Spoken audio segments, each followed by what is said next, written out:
Hey, and welcome to day 7 of 22 Connect. Today, I would like to talk about what I refer to as a sandwich of emotions. So, to give you a little background, when I was a very young child, I was painfully shy. I couldn't even make eye contact with people, and I was very quiet and stoic. And people find that very surprising now because my personality has grown into a bit goofy and outgoing now. But so, as a kid, very stoic, very quiet, couldn't make eye contact. I still have trouble sometimes when I'm trying to think deep thoughts, like I look off to the side.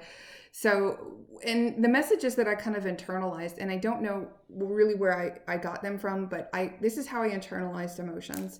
If I was scared or in fear, that was weakness.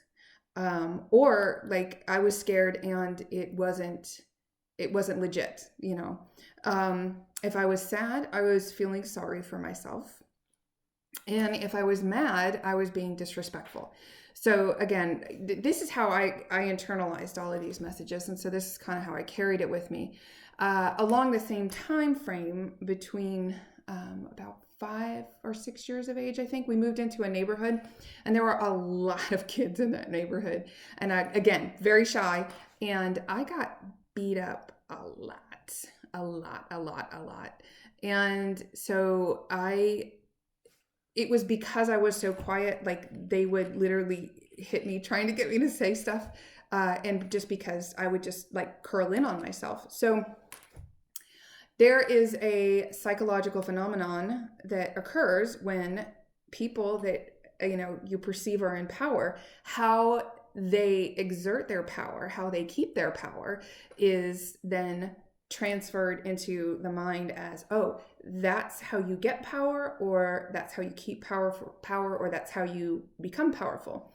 So when I did finally start expressing emotions, everything went to mad. Everything went to aggressive because that was what I felt was a powerful emotion, and I felt it was a safe place. So if I was sad, I went straight to mad. If I was scared, I went straight to mad. And so it created this sandwich of emotions. So I could be scared and sad, and then there was mad on top of it. Or I could be sad and frustrated and scared and mad on top of it. So it's rather hard to process what's going on when all of those emotions are jumbled up together. So for me, about 7 or 8 years ago, I started working with somebody who's a mentor of mine. And I went online and I Googled emotions and what they were and when they were appropriately expressed. And I printed it out and I kept it with me for a long time, because when I would feel something, I would refer back to that list and I would say, oh, what am I feeling? And am I appropriately expressing this? So in a case with anger is appropriately expressed when somebody crosses your boundaries.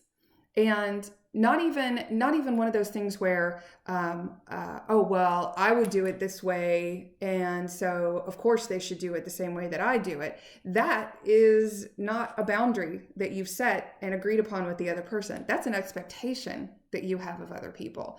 So, anger in that particular situation for me isn't even appropriate. I need to actually have a follow-up conversation with that person and say, hey, listen, I see that you did this, which I'd like to have a discussion about that because I have a boundary here and you crossed it. And I need to let you know so that going forward, you don't do that again.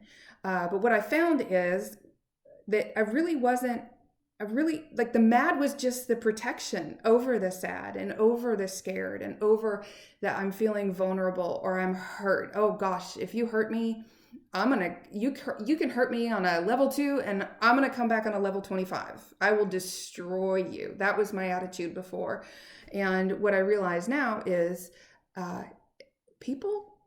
we hurt each other sometimes. And that doesn't mean that I need to one, I can look at that emotion now in singularity. I can figure out exactly what is the emotion, how is it appropriately expressed, what's my part in this, do I need to have a follow-up conversation, or do I need to talk about it with my mentor or somebody else who's safe. So that's how I'm learning how to process how I've learned to process my emotions, is that I need to take that sandwich and I need to break it down. And, so if anger doesn't need to be on that sandwich, it doesn't even need to be there. And, maybe I just have a little sad sandwich and I just need to feel sad for a little while.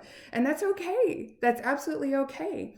But if I'm dealing with anger and the underlying emotion is really sadness, I'm never going to work through that whole process. So that was very important to me. And so I wanted to share with you the sandwich of emotions.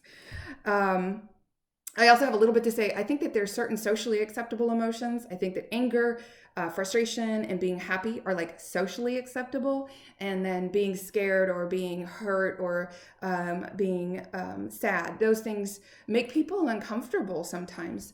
And that's unfortunate, because those are just as legit and just as important of emotions that need to be expressed and witnessed. And really witness, to have somebody sit with you when you're truly sad and be with you.